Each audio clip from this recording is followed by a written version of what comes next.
বল। এটা তোমাদের বিবাহ বার্ষিকীর উপহার, ঠিক আছে? বাকি আছে ভেবো না 1 এটা ঘন্টা। ভারত জিতে যাওয়ার জন্য, এটা বিবাহ বার্ষিকীর উপহার হিসেবে।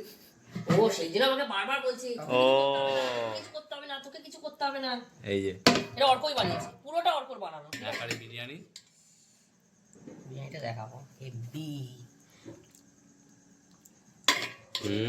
স্মেলটা আরে বাবা ঝরঝরে বিরিয়ানি একদম। Leg piece. এই বাবা আমাকে কেন দিচ্ছিস? লেগ পিস অনেকগুলো আছে। ও এমন একটা মুরগি নিয়ে এসেছে যার 4টে পা। না, আগে এমন একটা 2017 সালে আমার এই খেলার দিনে খুব মনে পড়ে 2017 সালে চ্যাম্পিয়ন্স ট্রফি 19 না না না ইন্ডিয়া পাকিস্তান ও 2017 সালে টিনাকে ডাকলাম আমরা, হ্যাঁ বিরিয়ানি বানালাম। টিনা এসেছিল হ্যাঁ টিনা এসেছিল। টিনার খেলা আছে, টিনা চলে, তখন টিনা এখানে আছে কলকাতায়। কলকাতায়, তখন তো কলেজে পড়ে।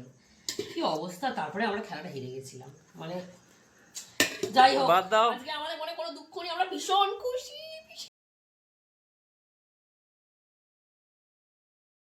এটা একটুখানি কম দিলে ভালো হতো মনে হচ্ছে। না না ঠিক আছে, এটা একদম পারফেক্ট, একদম পারফেক্ট, একদম আপনি ঝরঝরে একদম দারুণ বিরিয়ানি বানিয়েছি। কলকাতা স্টাইল বিরিয়ানি। না কলকাতা ব্যারাকপুর সব মিক্সিং আছে। কে জানে কেমন হবে। ব্যাস সব আপনি রান্না রকমই খেয়ে আছে, সাদা আছে, কালারিং আছে, সব রকম আছে।